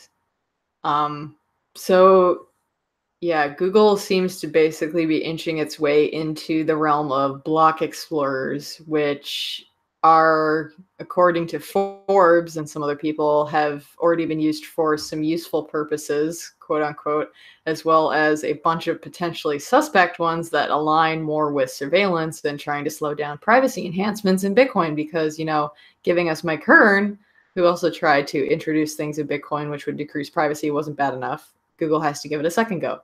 So Michael Del Castillo from Forbes recently interviewed a guy called Alan Day, who goes by various titles within Google, including Senior Developer Advocate for Google Cloud and Science Advocate. He was originally hired in 2016 to work in the health and bioinformatics area, which he talks about in an episode of Epicenter 254. When he was interviewed, I listed that in the description for the story if you want to see some of that, to get kind of an idea of, oh, am I breaking up? I'm not hearing anything. I'm reading about something else. Oh, okay.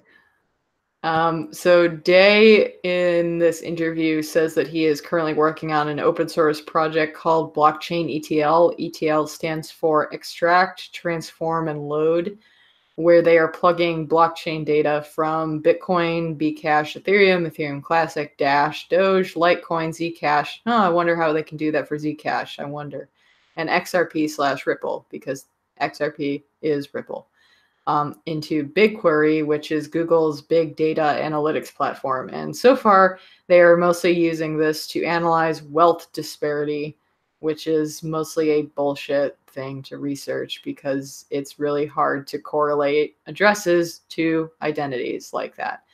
I also saw, I think they used it to look at the Bitcoin Cash fork, and they noticed that despite the Bcash people claiming that they wanted to split off to make it like something about doing micropayments would be easier on Bitcoin Cash, it turns out are doing even less microtransactions than Bitcoin, and most of them are hoarding Bcash even more than Bitcoin people are. So that's pretty funny.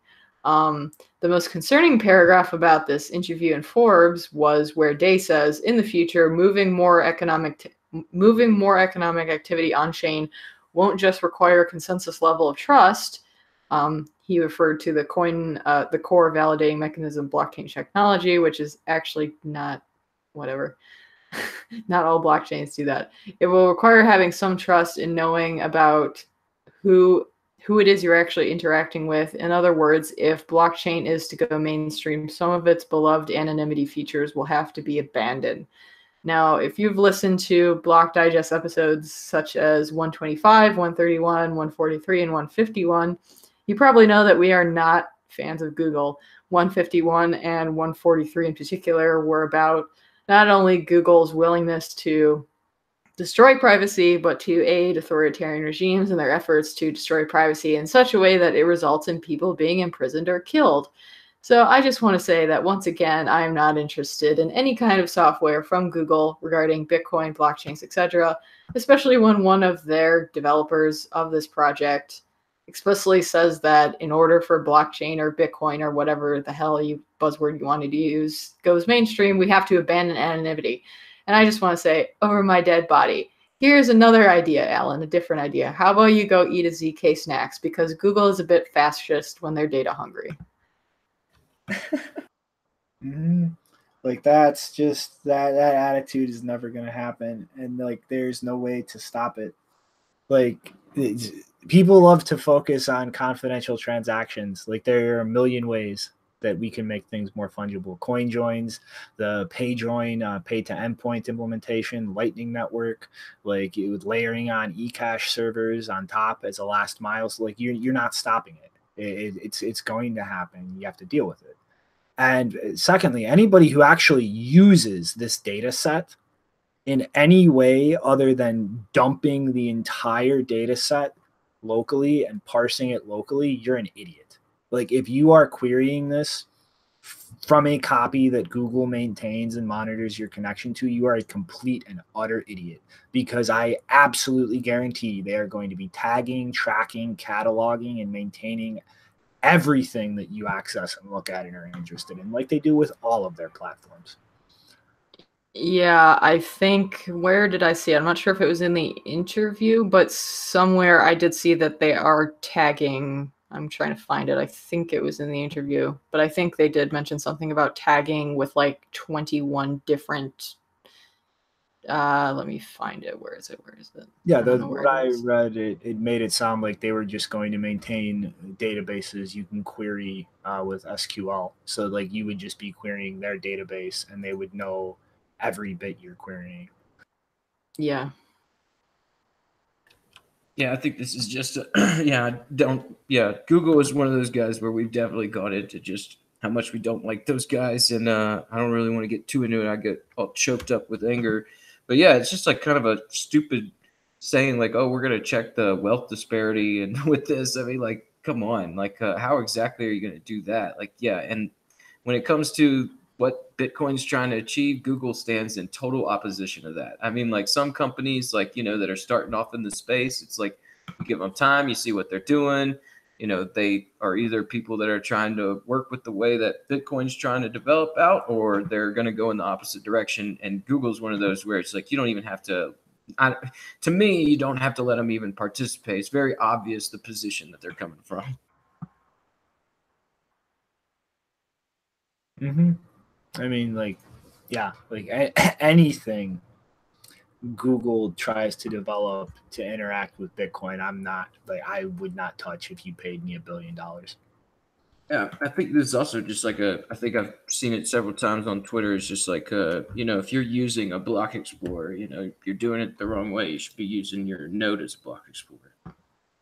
Yeah, and I just want to point out, in case anyone here is not familiar with Mike Hearn's history, who was the other famous Google person to be involved in I mean, this guy, Alan Day, doesn't seem to be directly involved with Bitcoin development like Bitcoin Core, but Mike Hearn was at one point. And yeah, like I have a blog post about this called Don't Fork With Me, where I talk about Mike Hearn and all the claims he made and how he was very inconsistent, and also some of his history about the fact, like, a lot of people don't remember that he was part of the team that built a security system at Google, which the NSA ended up tapping.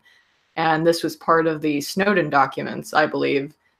And of course, when that came out, he reacted in anger, at least publicly, but who knows whether he did any of that on purpose, because when he was doing stuff for Bitcoin development, he was similarly introducing things that would have serious consequences for privacy, and that did not seem to be a big concern to him. Also, when he was either before or at the very beginning of when he was contributing to Bitcoin, he was using an email address from a company called, or a center called Malvern Technology Center. And I think it's, I don't know how to pronounce it. It's QINETIQ, which is a company that is associated with MI6, or at least very closely associated with UK intelligence services. So yeah, not a lot of good contributions so far from Google. And it seems so far that the pattern has been that a lot of what they contribute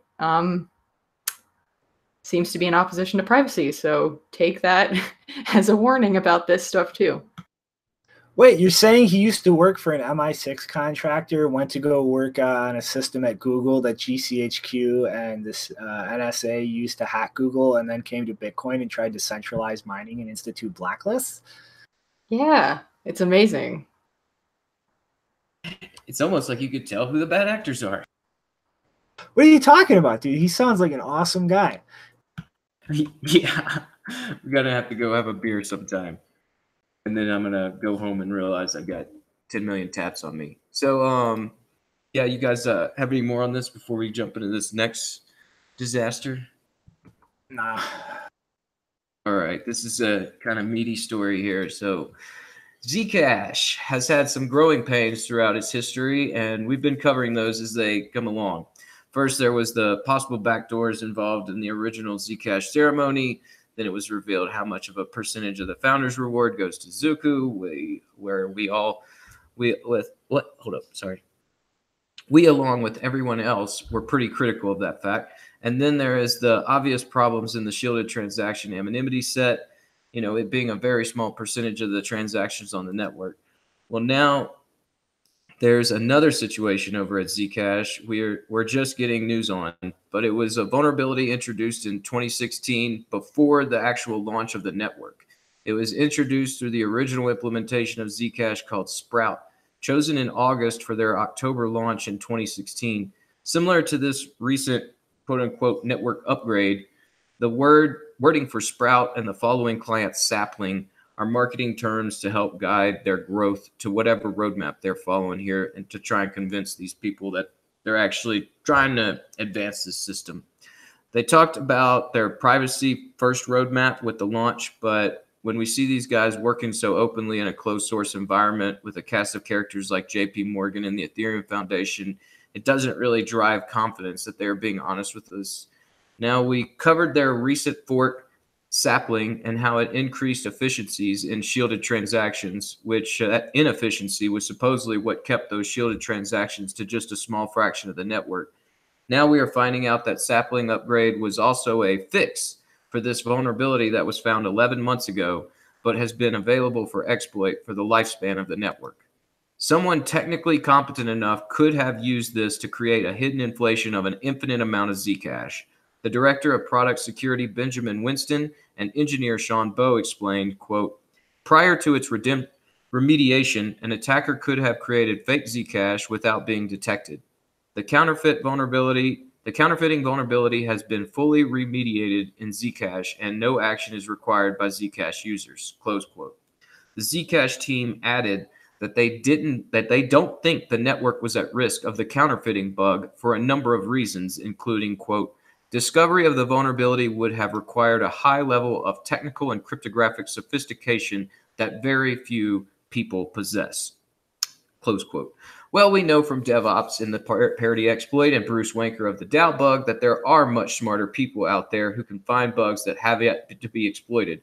Again, I don't know how much anyone could trust these statements from the company when their original blog post on the Sprout client said, quote, we have contracted a few of the best auditing firms and most trusted hacker minds to help us review our code and correct vulnerabilities. The first audits have already begun.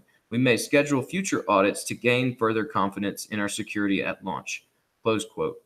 And that is pretty funny. I mean, you think about all these people they're hiring to look at this, and it's some closed source thing. It's like, what's the advantage of me bringing that bug forward if I found it? Anyway, all right. So now Zoku took to Twitter to say, quote, I'm so proud of the Electric Coin Company team today. 11 months ago, we discovered a worst case scenario bug, a flaw in the underlying math of the zero knowledge proofs that prevent counterfeiting. Here's what we found and how we protect users, close quote. And then, unfortunately, Ed Snowden weighed in saying, quote, a lot of people wondering why I like Zcash despite the founder's reward. Here's the reason. The tax funds a quality team that catches and kills serious bugs in-house before they get exploited.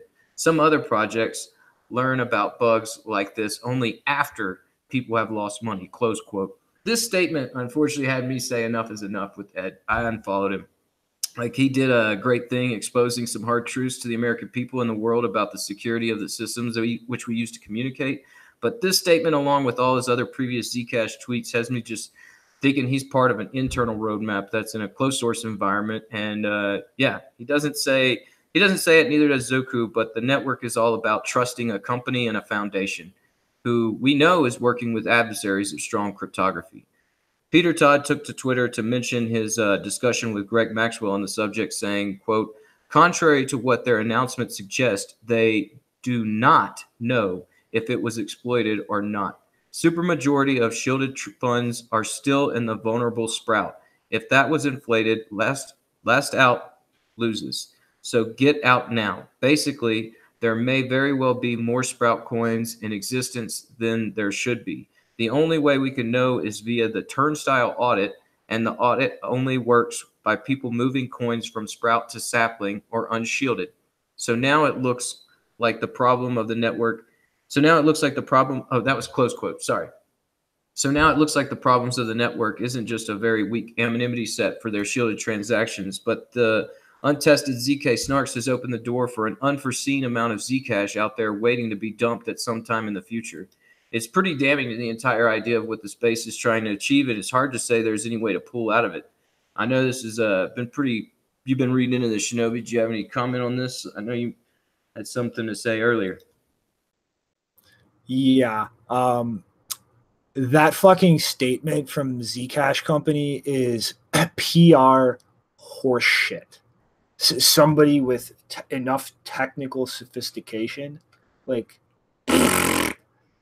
the problem was that the way the snarks were constructed during the setup, it created some elements that pretty much would have allowed somebody to take a valid proof for something and make that look like a valid proof for something else that was invalid. And like, you know, how zero knowledge proofs as far as how they work on a low level are way above my head.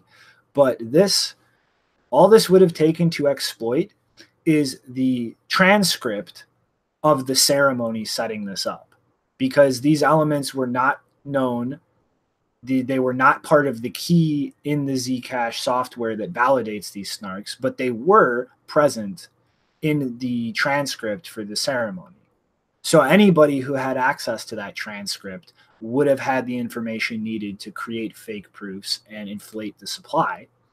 And this explains why they were bullshitting and running in circles about how they lost the transcript every time Peter Todd kept pointing out, like, why hasn't the setup been audited? Like, where are the transcripts that I sent you?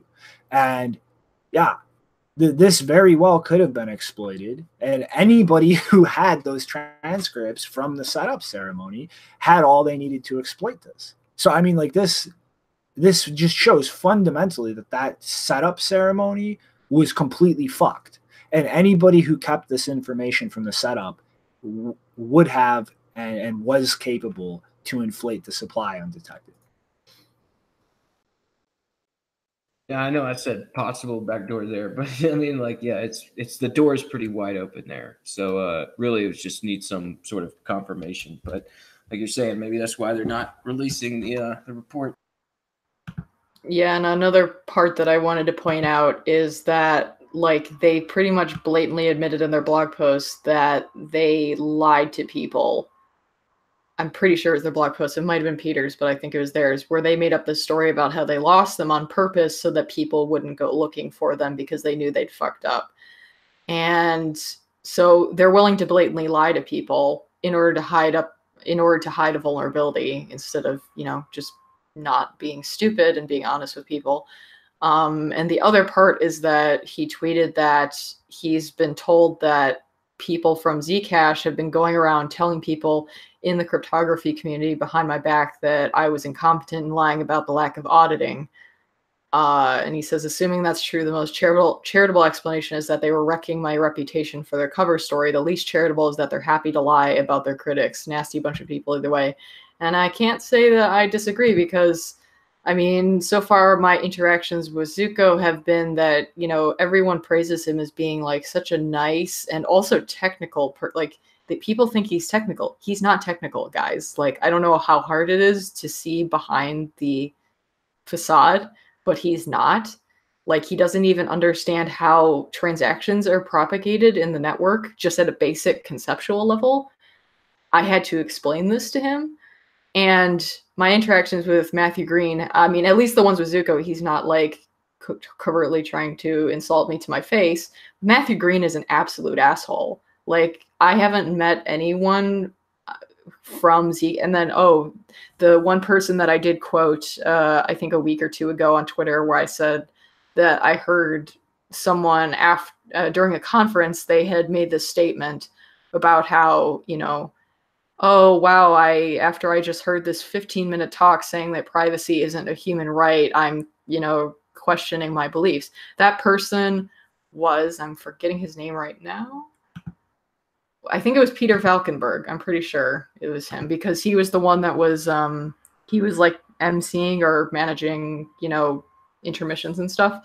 So he was the person who said that's not really a big secret, because even though it wasn't recorded, there was at least 100, if not 200 people in the room. But pretty much the people I've met from Zcash so far, I do not get the sense that they have understanding of privacy that isn't naive. I mean, there was the issue with the photography at the conference, where when I brought that up, the photographer said, "Shut the fuck up" to me. And I got this response from Zcash company saying, "Oh, we'll fix it. Okay." But I don't know if they have. We'll have to see at the next event. So far what I've seen from Zcash, especially this stuff, is just a willingness to lie, to over-exaggerate how much privacy they're actually giving people, because as we know, most of the transactions are not shielded. So, anonymity set low. And of course, with Snowden, I'm disappointed because he says, "Oh, well, very few teams are willing to fix this stuff in-house, blah blah blah." But you won't mention Monero? I mean, it's pretty obvious you favor Zcash for some reason. I don't know what it is. If you actually cared about anonymity, you would choose the one that has the biggest anonymity set, which is obviously Monero. But whatever. So I'm disappointed in this whole crowd in general.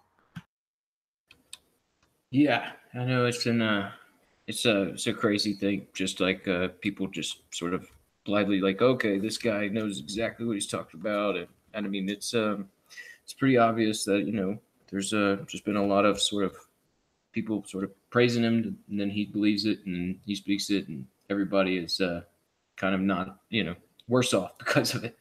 So yeah, pretty wild story. Mm-hmm. It's trusted setups. Fuck that. Ready to slide along to the last one? Sure thing, man. All right. So Maduro in Venezuela has issued a decree establishing a new regulatory regime for the entire cryptocurrency space in the country, which falls completely under SONACRIP, which is the superintendence of crypto-related activities in Venezuela. And this is pretty much the definition of fascism.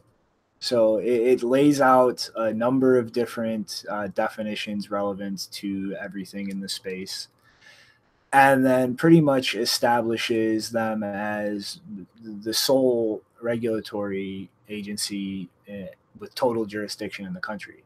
It puts them in charge of proposing rules and coordinating with the Central Bank of Venezuela.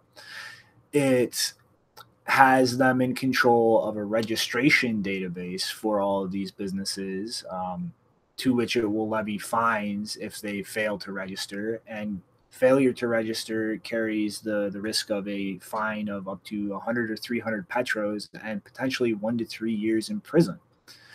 They're going to be in charge of a database of all miners in the entire country.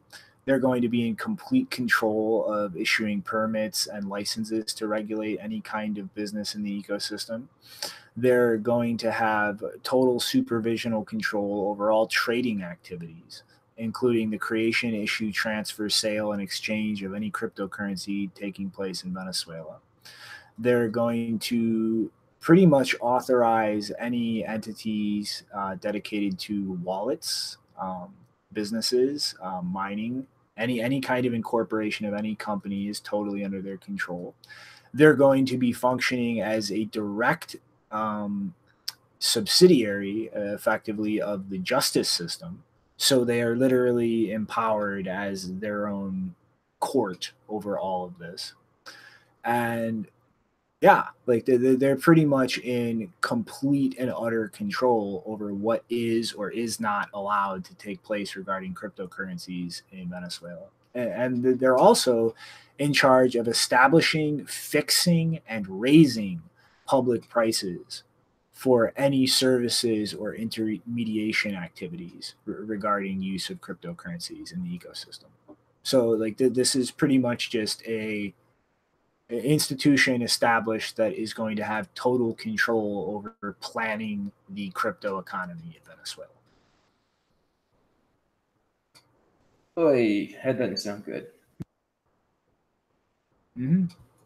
I mean, yeah, there's last night was the State of the Union address, and Trump brought up Venezuela, and I was kind of thinking like maybe he's going to say something about the petro and like them trying to outmaneuver them, but you know, that didn't happen. But I mean, like this Venezuela is it's one of these topics of discussion that's definitely not going to go away. It looks like anytime soon.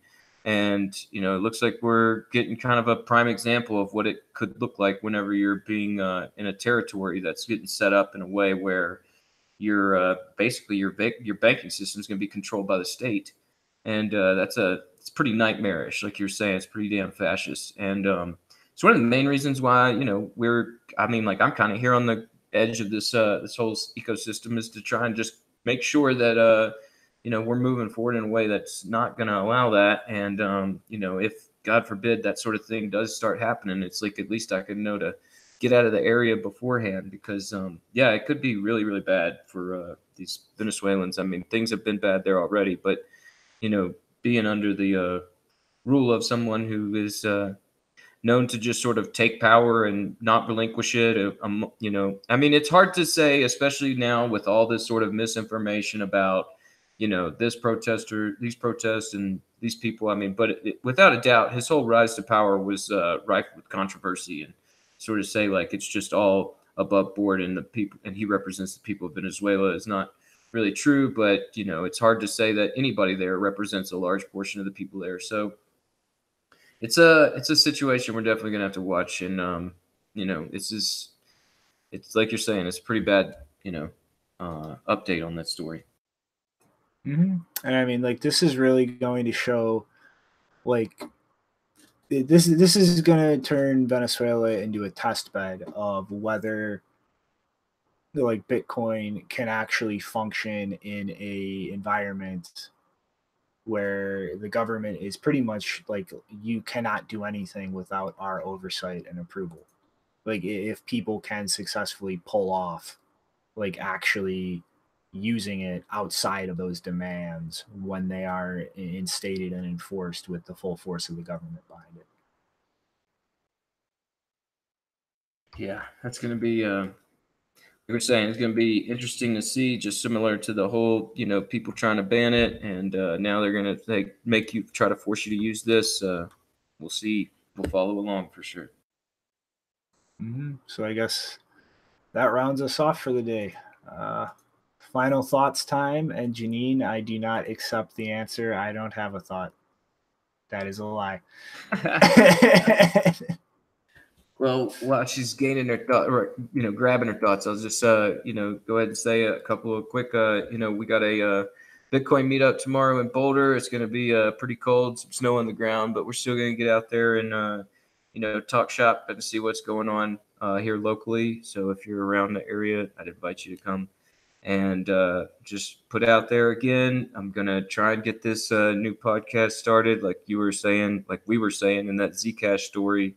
A lot of this, comes up where there's technical arguments and there's no real pushback in the discussion on those technicals. And I really want to start this podcast to try and bring these local guys here where, it's big Ethereum guys here, a lot of Ethereum crowd, a lot of Zcash guys. I know that there's those I don't know, there's a lot of different guys here. And, there's some interesting people in those groups. And I would really like to get them on record as like having a discussion as to what they're seeing out of this whole ecosystem, what they see in some of these words that they're using, like decentralization and blockchains, and just like really kind of breaking down the basics of what their understandings are, because I think that could be doing some good for the space as far as just getting some real critical thought down here on the ground in the Front Range. So keep an eye peeled for that. Very soon. I guess my final thought, because somebody just mentioned him in private to me, this is your regular reminder that JW Weatherman is a complete and utter fraud, and he did not even understand the difference between a hard fork and a soft fork mere weeks ago. So on that note, toodaloo, everybody. Peace.